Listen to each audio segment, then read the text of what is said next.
Did Rhaenyra show up to spank y'all? Because I hope she did.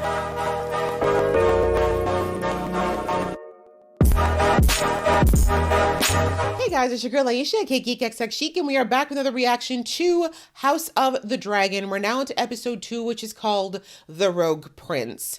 So one can assume that we're possibly talking about Prince Daemon. He is kind of the only prince in question that we've been talking about since the first episode.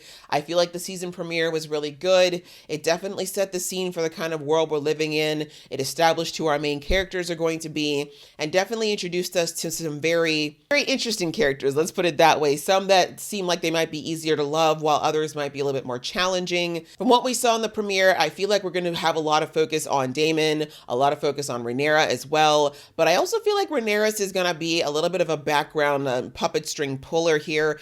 There was a lot that went down in the first episode, from having Rhaenyra named as the next heir to, of course, this now changing the situation quite drastically for Daemon as far as his place in the family. But I also feel like Rhaenyra is still in the background, as well as the Hand of the King, who are both kind of, I think, trying to pull some strings and potentially have other things start happening. And of course, there's still the greater issue of all these different kingdoms who are going to respond the way that they are around the idea of having a queen sit the throne for the first time ever. I mean, we saw in the crowning or the coronation that a lot of those different houses were not happy to bend knee to Rhaenyra. So I don't think that it's going to end with, you know, everyone just accepting it because the king said so. And we also know that the king is suffering from some sort of illness. My guess is that it's hemophilia, but they didn't put a name to it. So I have a feeling he may not be long for this world. And it does make me wonder whether or not Rhaenyra's reign is going to start off a little bit earlier than she anticipated. But I'm excited to see where we're going to go for this. You know, if it's anything like the first Game of Thrones, I know it's going to be full of lots of layers and subtext,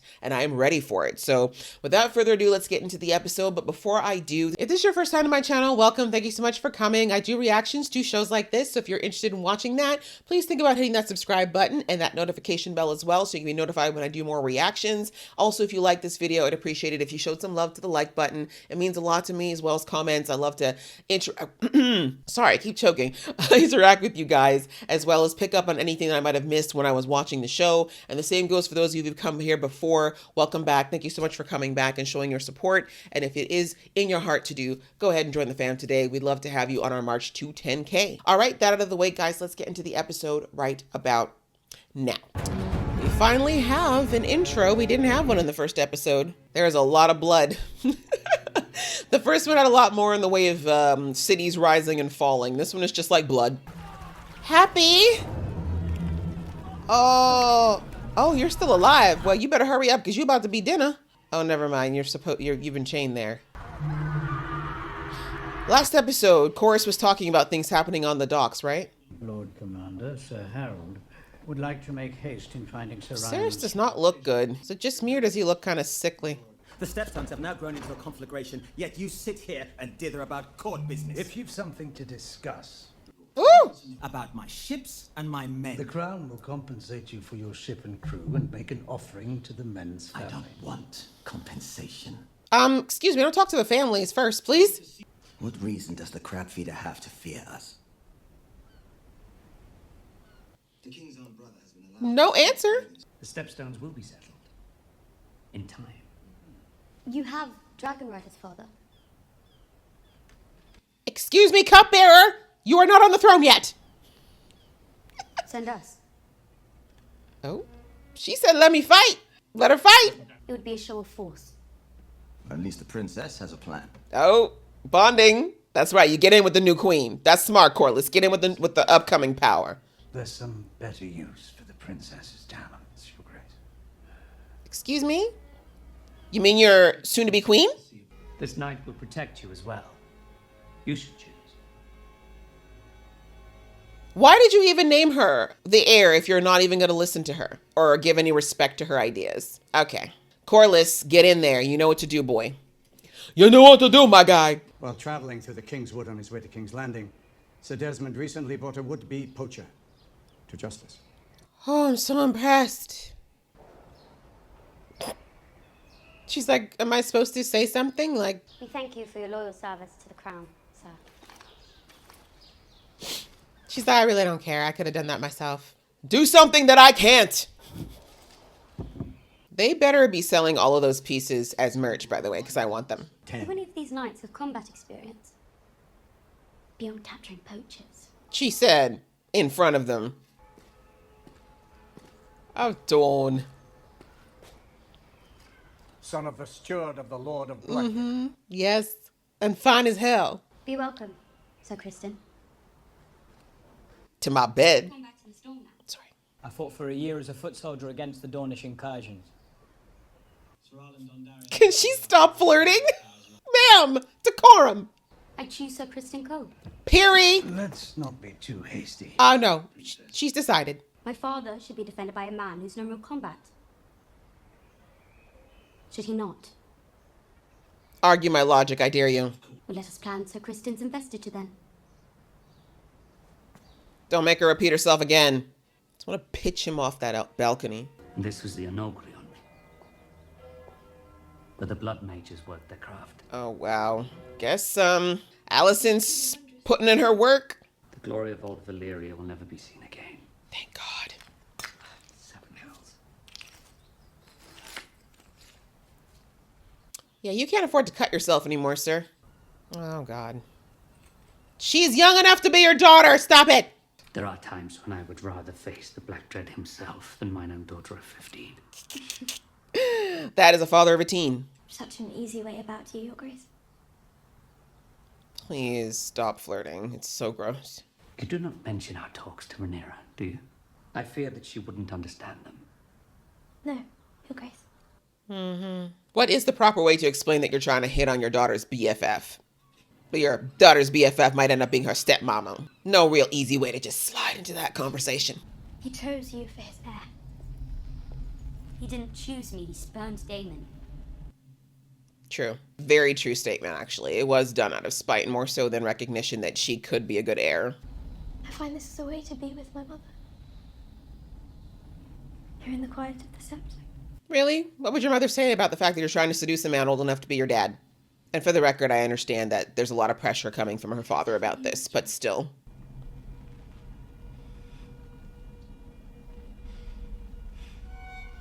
Their relationship's really interesting because I feel like they might be age peers, but Alicent definitely acts like more of a mother or older sister figure to her. So I do wonder how things would go if she does end up becoming her stepmom. I do think that there's genuine care here, but that will definitely change the dynamic of their relationship. When I wish to talk with him, I know that I must make the effort. Alicent bringing the father and daughter together, giving them both advice to talk to each other. She may not end up being a bad stepmama after all. We'll see.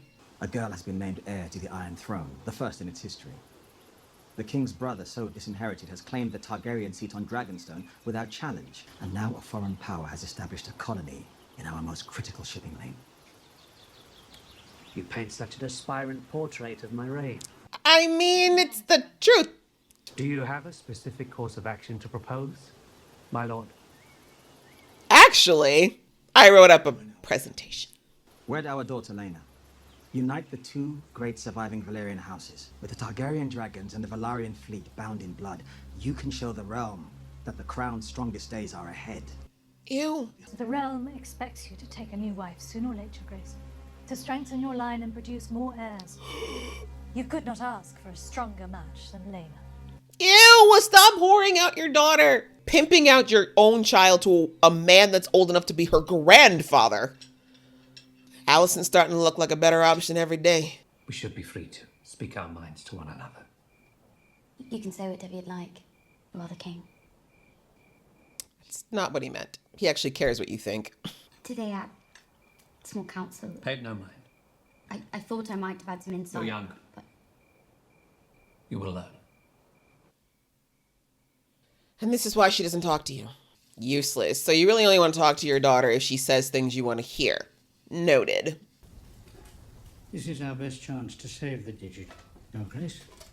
Oh, he's losing it now. That's the cut he got on the throne last episode. Cut it off! Yeah, he definitely has. I think it's hemophilia. The Lady Laena. To combine the strength of our houses and demonstrate my reign. Look at the maester like, oh, tea? So, what is your advice, dear Otto? Marry my daughter instead, because I'm greedy. A match with their daughter would go a long way towards sealing the breach. and uniting the two great Valyrian houses. The Grand Maester's reasoning is sound. Of course it is. As was Corlys's, because that was who came up with the idea. Or Rhaenyra's. Her mother has passed. Her father must propagate the royal line. I like that they're showing the pressure that's on Viserys as well. Have you even talked to your daughter about this? This is so creepy. I don't think I...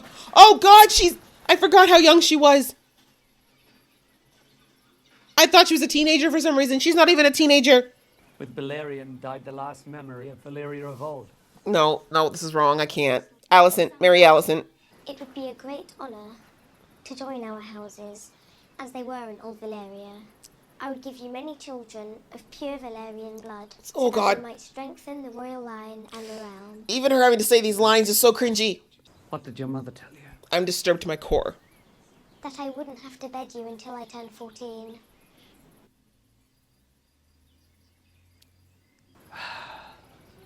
Yeah. His stomach's turning as much as mine is. This is so gross. This is so gross. And I know this is based on real historical events and things that still happen today. This is so gross. It bothers you, does it not? My father is a king. It is his duty to take a new wife. It's not what she asked. I did not ask for a lesson in politics. I Exactly. asked whether this bothers you. And when that boy comes of age and your father has passed, the men of the realm will expect him to be heir, not you.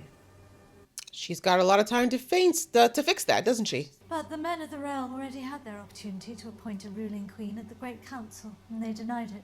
Don't be bitter. But they bent the knee to me and called me heir to the throne. Do you remind your father's men of that as you carry their cups? Damn. Shots fired. Men would sooner put the realm to the torch than see a woman ascend the Iron Throne. She's not wrong. That's part's sadly very true. Oh, that should have been a much better conversation. You could have used that to upbuild, but Rhaenyra is clearly still very bitter. A good and kind queen will give comfort to your subjects. She's like, hi, right here. Also, fully past puberty.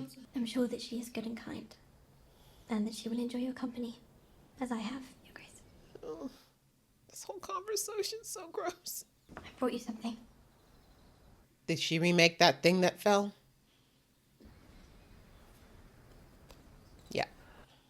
He's like, you're so thoughtful. I guess I have to marry you now. Damon, the prince left a missive, which I believe might explain. Why does he always look so surprised when he hears stuff about his brother? The prince has invited you to his wedding, Your Grace. How kind. What would you have me do? Send him to the wall?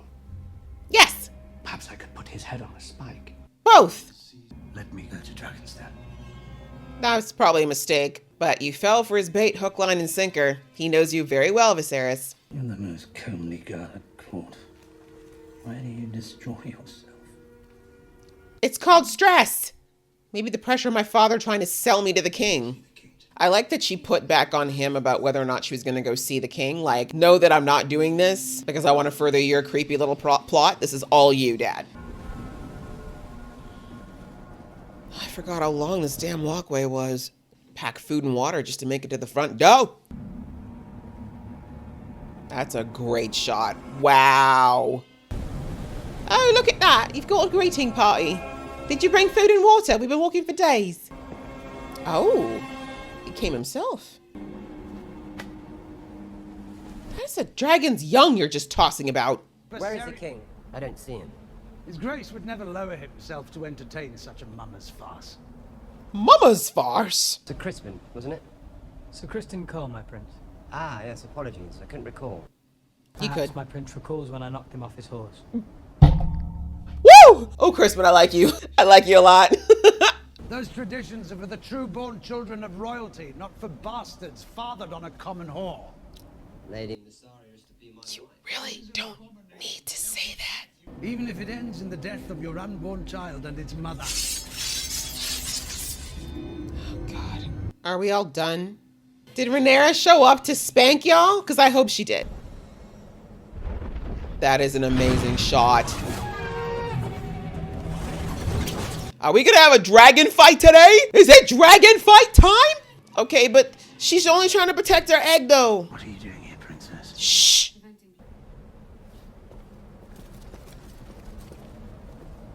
mean, why are you even mad? You've been screwing this guy for how long? You know he's a piece of... The reason that you were disinherited. If you wish to be restored as heir, you'll need to kill me. So do it. And be done with all this bother. Post up! She got more balls than you ever had, even though you supposedly have 2. Kiss my ovaries. That's what I thought. Childish. Good to know that he does care about her, though. Could be useful if she's smart. She's happy, though. She's like, I won that one, and all the men had to see me do it. She's like, yeah, I did that. Interrupt me again the next time I'm in father's court. And then flying off on her dragon like, that's right. Y'all have to walk that long ass road back home. I'ma fly. See you in a few days. Such a child. Perhaps when we are wed, we can make that true. I ensured long ago that I would never be threatened by childbirth. Good. You swore to protect me, Demo. I didn't come into your service wanting gold. The power. Really? The station. I came to you to be liberated. Liberated. That makes sense.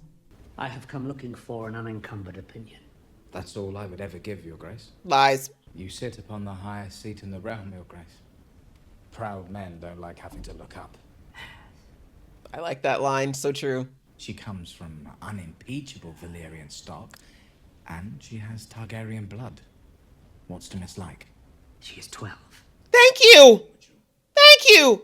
And the sea snake holds claim to nearly half the realm's ships. He would not dare withhold them in the face of the realm's need. Wouldn't he? The princess has returned from Dragonstone. Dragonstone? The way you have no idea what your kids are up to. God. Look at her. She's so proud of herself. You fled King's Landing without a word. Yes, I did. And you acted without the crown's leave. Absolutely. Sure did. And I said, This face! That's it? Let him know. Let him know, Rhaenyra. and retrieve the egg without bloodshed. A feat I'm not sure Sir Otto could have accomplished alone. Facts. I wish I had known better. What to say to you in the aftermath. Oh, hun. No one does. And by marrying again, I may begin to ensure that we are better defended. Against whom? Whomever may dare to challenge us. Facts. I mean, the other options that you get married right now and start popping up babies. And so your first duty is to the realm. Mother would have understood this, I really like their relationship. just as I do. He needed that. I do. I really like their relationship. Like, I can tell there is a real respect and love between the two of them. Viserys just needs to figure out that he still has a lot of misogynist bias where she's concerned, so he can fully let her start to embrace her heir role. But don't marry at 12. Don't do it. There's got to be another way. Oh, look at him stealing himself. You know, he was a decent Targaryen. I have decided to take a new wife. Who is? Don't get too comfortable yet, Corlys. I intend to marry Alicent Hightower. the Lady Alicent Hightower. Don't be mad. Don't be mad. Your daughter's 12. And I am your king. Oh, shut up. I can't wait till you get your head cut off, which is gonna happen. I can feel it. Really, Corlys? Storming out. Come on. She's gonna suck it up because she has to. Now, Hightower's first order of business, get rid of Rhaenyra. More ancient even than House Targaryen. According to some texts. Ah. For centuries, my house had to scratch out an existence from the sea. Ooh. Grit. This feels a little too real. So I went out and seized it. Who are you talking to? I can say that I built my house's high seat with the strength of mine own back. You tell him. I've always thought of you and I as having been made from the same cloth. Daemon?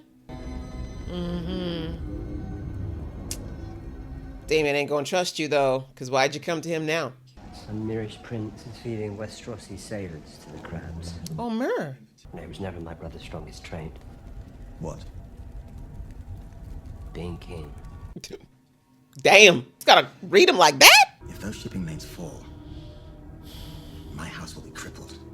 Ah. I will speak of my brother as I wish. But you can't. you will not. That's fair enough. That's family stuff. You know better. We are the realm's second sons, Damon. Oh, Our we word now. is not given. It must be made. Corliss, you crafty little man, you. Does he have, is that a face paint, or does he have that scale disease that was in the original? What was it called? Grayscale? Guess we'll have to wait to find out. Okay, guys, so that was episode 2 of House of the Dragon, and interesting.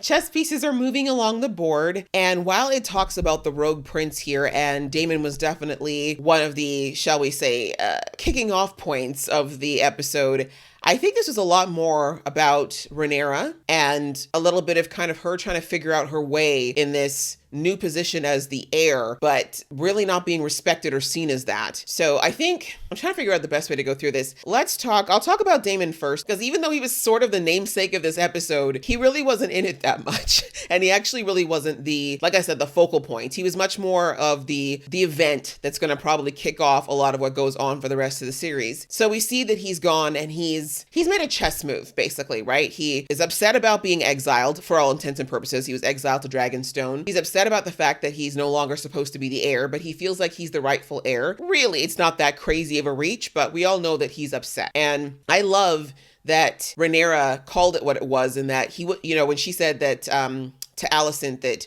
her father didn't name her heir, he spurned his brother, right? And that's really where it came from. Viserys was mad. He was upset about what his brother had said about his late son. And so he just did this as kind of a knee-jerk reaction to punish him. And while I personally also believe that Daemon does not belong on the throne, the way that Viserys handled it was very hurtful. And so now we've got two brothers who are essentially playing tit for tat at the moment. And this is what this whole thing around the wedding announcement and the show of force and everything that he's doing to basically poke his brother, right? Because clearly, Daemon knows how to push Viserys' buttons. He's known him his whole life. He knows exactly where his strong points are and where his weak points are. And I will give Daemon that. He's actually very observant. He acts like a petulant child, but he clearly has his eyes open. He does see people. He does see what they're about. And he knows that his brother is someone who really isn't the kind of person who always thinks logically when he probably should. He looks at things very emotionally. He's someone you can relate to and empathize with a lot more because he is someone who's a bit more in touch with his emotions. But the downside of that, of course, is that Daemon knows how to manipulate said emotions. So everything that he did this episode was clearly to get a response out of his brother. I think in the back of his mind, he's thinking, if I tick him off enough, he'll come to me, we'll have a conversation, I'll convince him that this whole heir thing is stupid and he needs to rename me as heir, and we're going to fix this. Everything's going to go back to the way it was before, right?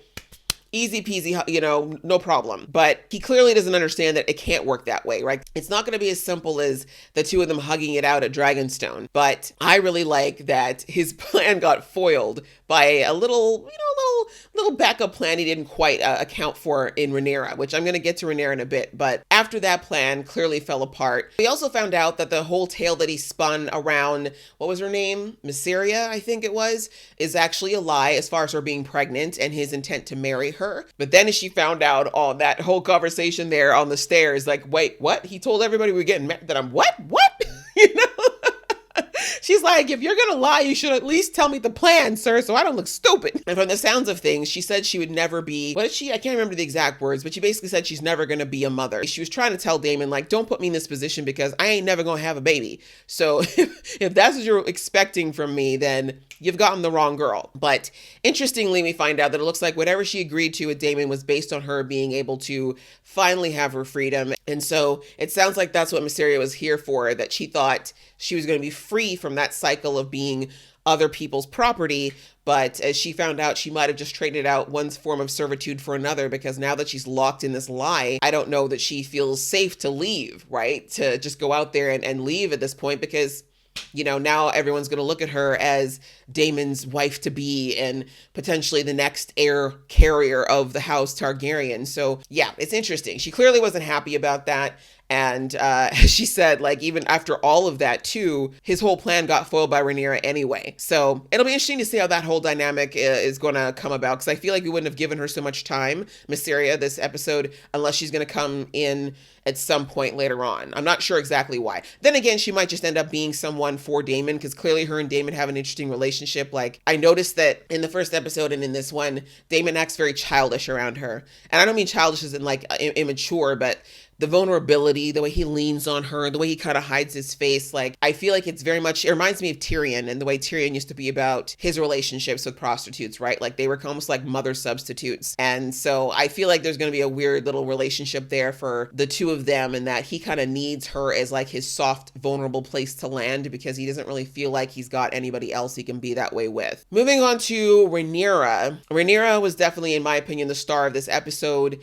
We saw that, unfortunately, even though she's been named as the heir to the throne, she's still serving as her father's cupbearer. And on top of that, when she finally voiced her opinion on a matter of state, she was looked at as though she had a third head, right? We saw how they all looked at her like, I'm sorry, why is the cupbearer speaking? Like, no, not cupbearer, heir. Heir to the throne, someone who's going to eventually supposed to sit on that throne when her father is no longer there. And you are looking at her making an actually sound suggestion like she's nuts and like she has no right to even speak in this room. Like, it was just annoying, to say the least. But again, it shows that this heir naming was not real. It's not real to the council at this point, and it's not even real to her own father. Because her dad just looked at her too, like he didn't even back her up in that moment. He just kind of looked at her like, can you just pour the wine and be quiet? And then we saw later on when they were having dinner after, they both remarked that they can't talk to each other. Alicent worked on both of them to get them to try to talk to each other. And basically her dad was like, oh, we all make mistakes. Clearly you're just young and silly. I'll forgive you this time. And girl's like, no, I actually had a valid point. We need to talk about the fact that I should be able to talk with the people who might eventually be my counsel. But again, it just proves that even though she is the heir, it's really in name only for them. And we can see that the only reason that the council is even accepting this decision right now is because, as we saw in the episode, they're pushing for Viserys to marry again and have another heir. So basically they're just like, okay, it's been 6 months. I think it's now technically not taboo for us to say, hurry up and get married again and hurry up and pop out another heir, hopefully a male one this time, so we can just forget about this whole female heir business and move on. And that, I think, really hit home for Rhaenyra when she was in that situation and had no backing from her father. And I like that with the whole situation at Dragonstone, I mean, part of it was her just being a little bit rebellious, but also she realizes she can't ask, right? If she'd asked her father to go to Dragonstone and propose her idea, he would have rejected her, right? She would have been shut down, and she knew that. So she just acted on her own. And as she brought out later on, I did get him to give back the dragon egg, which was supposed to be for my brother, which does not belong to him. And I got him to back down without having a needless, quite frankly, dick swinging contest on this bridge. And I really like that she handled it that way. And the fact that she did it in front of all of these men who were just looking at her as that little girl. It's like, oh, well, that little girl just literally walked in, handled business, and left on a dragon. So I like that Rhaenyra's proactiveness in going and resolving the Dragonstone issue allowed for her to have that method to talk to her father and have a little bit of ground to come to him with, to say, hey, now you normally dismiss me, but now I've just proven that I am able to do some of these royal things and that you should be entrusting me with more things and not just treating me like I'm your poor little girl that needs protecting. So, and I kind of like that with Viserys when she kind of sat him down and was like, yeah, I did that. You see how I handled that situation that your hand wouldn't have been able to handle? That was me. And so we saw that Viserys thankfully did see that, and he recognized it, and he was like, yeah, you're right. Like, you have grown up a lot more than I thought. I don't know if it means he's absolutely going to start listening to her now, but I do like that Viserys seems like the kind of man who is open to looking at his own biases and open to looking at, as I said in the episode, that his own misogynistic viewpoints are what's stopping him from actually fully seeing the capabilities of his daughter. But we also saw that he's dealing with his own stuff too right now, which is probably why he's not able to see that fully. And I feel like that does actually dovetail very nicely into what's going on with Viserys and the pressure that he's feeling as the king, seeing that, he's still grieving his wife. Like, he is still dealing with all of that. Plus, he's got a health issue that's still continuing and getting worse that no one's talking about. And now he's got his council and everyone saying, hurry up and get remarried again because everyone thinks you're weak for mourning your wife. And remember, they did this the night his wife died. They were like, so about your heir, about what's going to happen next. This man never gets a chance to breathe. And unfortunately, Daemon was very, very right when he said he's really not cut out to be king. Viserys really does not want this job. That, if there's anything that came through to me in this episode, is that Viserys does not want to be king. He is here because he has to be. He is not here because he wants to be, which isn't necessarily a bad thing. I think that's what makes him a kinder king than not. But it also is what's going to inevitably end up ending his reign, most likely earlier than it should, because he really does not want to deal with these hard decisions. And the fact that he's not ready to remarry, the fact that he doesn't want to do the hard thing, like make the marriage that's going to be the better political decision. I mean, in this case, the whole situation with Lady Diana was absolutely gross. And I'm very glad that he did choose Alicent because of just the creepiness of the age thing. However, it feels gross to even say this. I understand where his councilman was coming from and that it would have been the better political move. That's a move that Damon probably would have made, sadly. But that lack of wanting to be that person who makes those decisions, unfortunately, is why he decided to go with Alicent instead. I do anticipate we're going to have some issues here because I don't feel like Alicent's going to be the kind of person who's going to want to pull rank when it comes to Rhaenyra, but at the same time, power corrupts. So I wouldn't be surprised after her wedding and coronation and people start treating her a certain type of way. I wouldn't be surprised if we see Alicent potentially have a bit of an attitude change. If there's anyone who understands more than anyone what Rhaenyra is dealing with as far as this whole heir business, it is Alicent. But now Alicent literally is her op, right?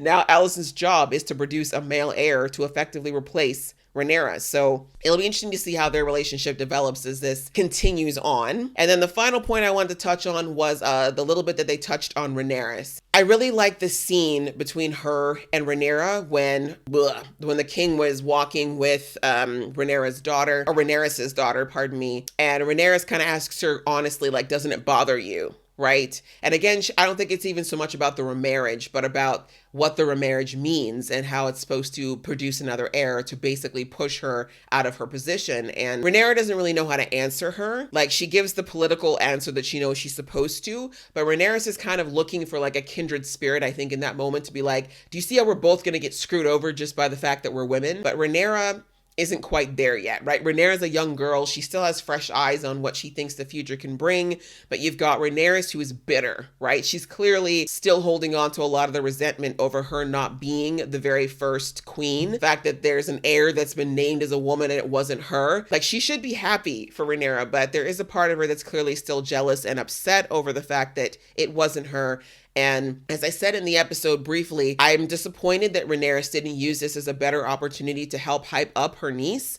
Like, this was, or niece, cousin. Sorry, I think they're cousins. But anyway, this was a moment where she could have been like, you know what? I never got this opportunity because my father was too misogynistic to see my potential, but you've got a golden opportunity here. Like, I mean, yes, your father will remarry and most likely have another heir, but between that now and then, and when that kid would even be remotely close enough to becoming someone to sit the throne, you can prove that you're that person. Like, you could use this time to show all of Westeros that you were an effective queen. But instead, she chose to kind of be bitter and tell her, like, oh, give up. Like, as soon as your dad has a boy, they're all going to forget about it anyway. And I mean, she's not wrong. We saw that in Game of Thrones, right? No one was willing to look at Daenerys as a proper queen, not even just in Westeros, even in Essos when she was out there taking care of slavers and doing all that stuff. No one wanted to recognize her because she was a woman. So it's not that Rhaenyra was wrong, but like I said, I just think it's a sad moment. And this happens with women a lot, where instead of encouraging each other, they end up trying to tear each other down. So it's interesting though. It